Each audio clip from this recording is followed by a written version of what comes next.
Audio Jungle.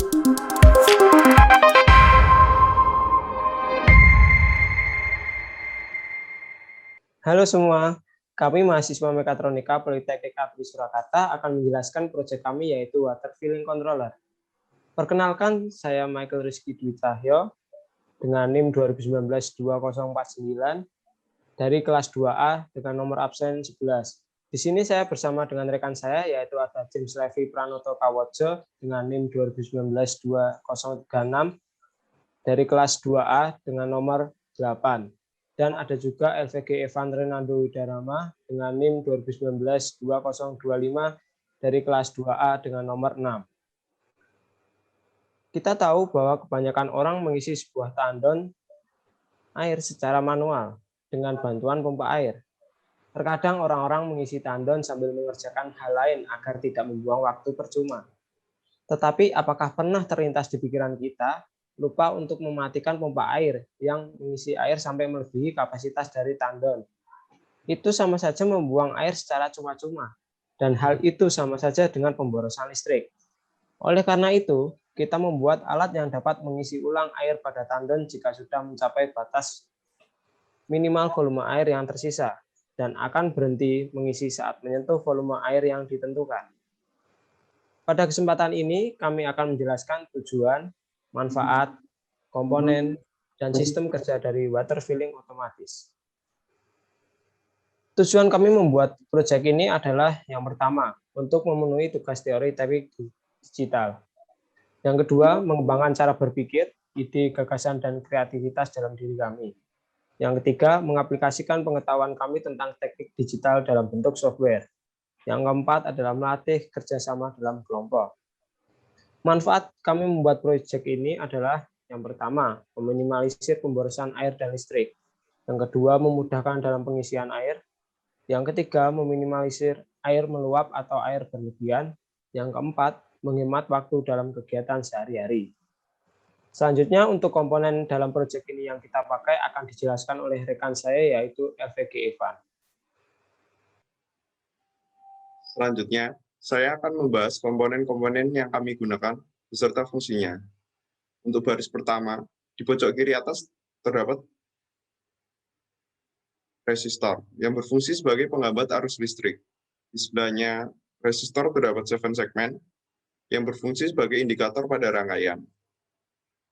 Setelah itu, sebelahnya lagi ada deep switch, berfungsi sebagai saklar.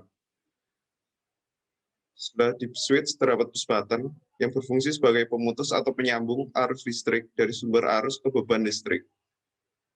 Setelah itu, kita lanjut ke baris kedua. Dari sebelah kiri ada IC atau integrated circuit yang berfungsi sebagai pengatur sebuah rangkaian. Di sebelah IC terdapat IC demultiplexer yang berfungsi untuk memilih salah satu dari banyak data menggunakan suatu data. Di sebelah demultiplexer terdapat IC multiplexer yang berfungsi sebagai seleksi data. Setelah itu, ada IC decoder yang berfungsi untuk menerjemahkan BCD ke dalam 7 segmen sehingga tertampil angka-angka yang diinginkan. Setelah itu, ada IC komparator yang berfungsi sebagai alat untuk membandingkan dua buah nilai input. Untuk baris ketiga ada IC counter yang berfungsi untuk melakukan perhitungan angka secara berurutan. Setelah itu ada relay yang berfungsi untuk mengendalikan dan mengalirkan listrik. Setelah itu ada transistor yang berfungsi sebagai pengatur arus listrik. Dengan kata lain, transistor dapat membatasi arus yang mengalir dari kolektor ke emitter atau sebaliknya. Yang terakhir ada pompa air yang berfungsi untuk mendistribusikan air dari sumur atau penampungan bawah ke tandon. Selanjutnya, ini merupakan gambar flowchart yang kami buat. Kita mulai dari start, dan setelah itu kita menginput. Setelah menginput, rangkaian akan membaca level tangki air dan mentransmisikan data level sampai pada level yang ditentukan. Jika tangki penuh, maka motor akan mati. Tetapi jika belum menyentuh level yang diinginkan, maka motor akan menyala. Selanjutnya, Untuk penjelasan sistem kerja akan dijelaskan rekan saya oleh James Levy. Ya, bersama saya akan menjelaskan sistem atau cara kerja dari rangkaian pengisi tandon otomatis. Saya akan menjelaskan dari langkah pertama. Kita akan menjelaskan menggunakan program software Proteus untuk simulasinya. Yang pertama kita run dulu simulasinya. Nah, sistem kerja dari pengisi tandon ini pertama kita mulai dari rangkaian pemilih tandon. Ya, di sini terdapat satu tombol yang dihubungkan dengan counter up 1 sampai 4. Jika kita tekan dari 0, kemudian 1, kemudian 2, 3, 4 dan akan kembali ke 0.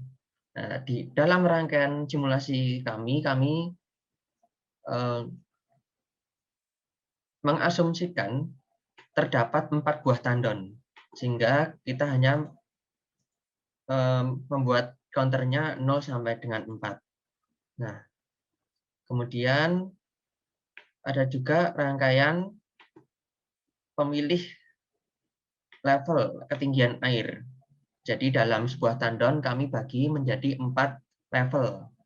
Level 0 itu ketika kosong, level 1 itu 25% terisi, level 2 adalah 50% terisi, level 3 75% terisi, dan level 4 adalah 100% terisi.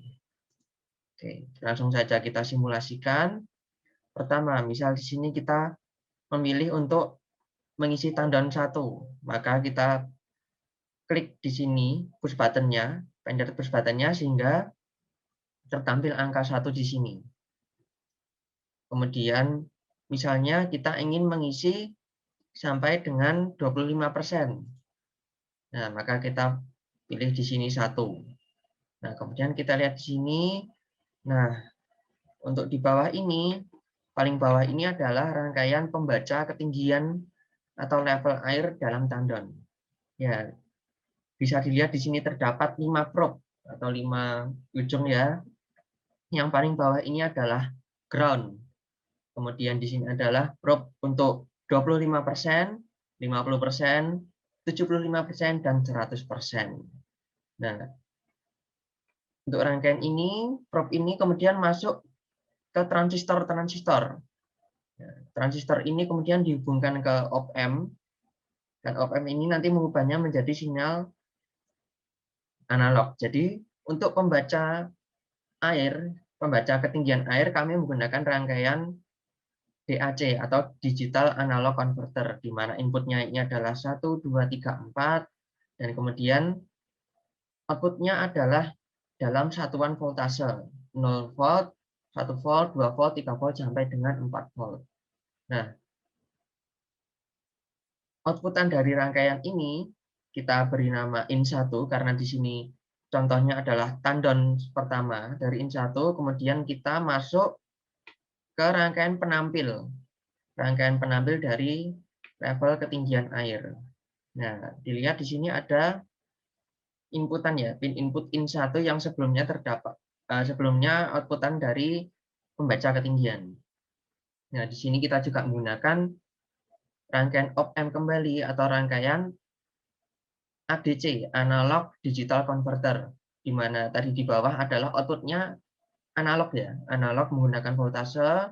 Nah, kemudian masuk ke input non-inverting dari op-amp dalam bentuk voltase dan dirubah menjadi sinyal digital. Ya.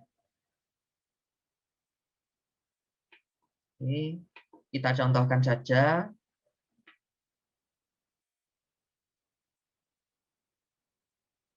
Oke, tertampil.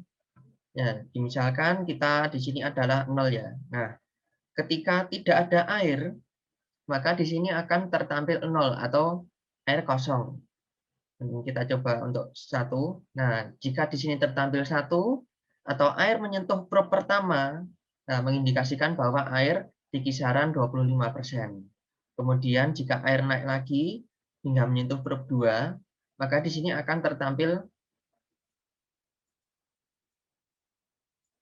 probe 2. Nah, maka di sini akan tertampil angka 2. Dan kemudian jika tertampil angka 3, nah maka akan menampilkan angka 3, dan jika menyentuh sampai level 4, maka di sini akan menjadi 4. Nah, kita asumsikan jika di sini adalah penuh ya airnya ya. Nah, kita lihat ke sini. Nah, ini adalah rangkaian MUX, multiplexer. Nah, di mana di sini ada 3 itu adalah untuk bilangan biner ya. Jadi ini adalah bilangan biner dengan ini satuan, puluhan, dan ini ratusan, atau 1, 2, dan 4. Nah, oke. Di sini adalah untuk ada A1, A2, A3, dan A4. Di MUX yang kedua ada B1, B2, B3, dan B4. Dan MUX yang ketiga di sini ada C1, C2, C3, dan C4. Nah, dari mana inputnya ini? Nah, inputnya ini itu adalah dari sini. Nah, karena tadi bilangan output dari penampil itu adalah digital dalam bentuk biner, yang kita sambungkan ke 7448 atau decoder penampil 7 segmen. Nah, kita ambil dari sini outputnya masing-masing A1, B1, C1. Artinya di sini adalah bilangan biner gitu ya, untuk 1, 2, dan 4. Ini adalah yang untuk tandon pertama, dan kemudian di sini untuk tandon yang kedua, kita beri nama A2, B2, C2. Dan kemudian untuk tandon yang ketiga, kita menggunakan A3, B3, C3. Dan untuk yang keempat, kita beri nama A4, B4, dan C4. Baik, kita akan simulasikan dari rangkaian ini. Yang tadi di awal adalah kita memilih dulu tandon. Kita asumsikan kita memilih tandon pertama. Dan kita di sini menginginkan levelnya 1 atau 25%. Nah, karena di tandon 1 isinya sudah 25%, sehingga data yang terkirim ke MUX ini akan masuk ke komparator. Nah, di komparator ini terdapat 2 inputan. Ini ada AP, BP, CP, dan AR, BR, dan CR. R di sini adalah kita masukkan referensi atau pengatur ketinggian level yang terdapat di bagian sebelah kanan ini. Ya, pemilih ketinggian ini atau penyeting ketinggian ini, outputnya kita ambil AR, BR, dan CR, kemudian kita masukkan ke komparator. Dan untuk satunya kita gunakan AP, BP, dan CP itu adalah outputan dari masing-masing MUX. Setelah tadi mengambil 4 dari keempat tandon, kemudian output Y-nya ini kita masukkan ke komparator. Nah, sehingga ketika nilai di tandon dan di level ketinggian itu adalah sama, nah maka kita bisa lihat yang keluar di sini adalah I A sama dengan B.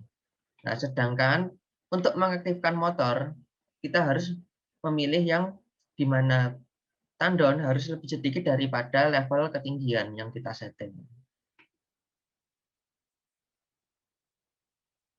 Oke, kita coba saja. Nah, untuk tandon 1 dan levelnya 1, kebetulan di sini juga 1, maka motor tidak berputar. Kita coba jika misalnya di tandon 1 kita menginginkan di level 2. Kita setting kedua. Nah, maka dapat dilihat di sini motor pertama akan berputar atau akan mengisi, sehingga pompa air mengisi air ke dalam tandon. Kita coba 3 dan 4, maka akan berputar, tetap berputar karena level di tandon airnya lebih kecil, lebih sedikit daripada level yang kita setting. Oke. Kalau kita coba misalnya mengganti tandon, kita pindah ke tandon nomor 2. Tandon nomor 2. Nah, terlihat di sini motor juga menyala karena di tandon nomor 2 level ketinggian airnya baru 2, sedangkan kita menginginkan 4. Kemudian kita coba untuk tandon ketiga, di sini motor juga akan berputar karena di tandon nomor 3 level ketinggiannya adalah 3 atau 75%, sedangkan kita menginginkannya di level 4. Nah, maka motor akan tetap berputar. Jika kita coba ke tandon nomor 4, motor tidak akan berputar, karena di tandon 4 airnya sudah penuh.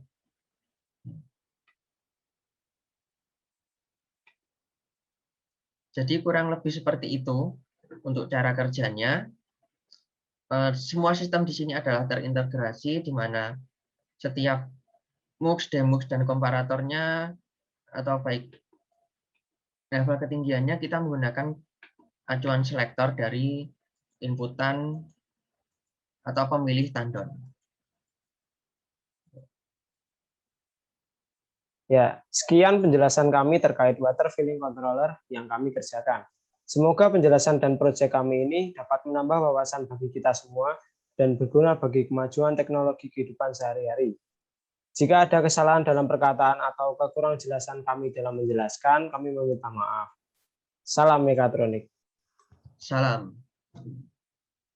Audio Jungle.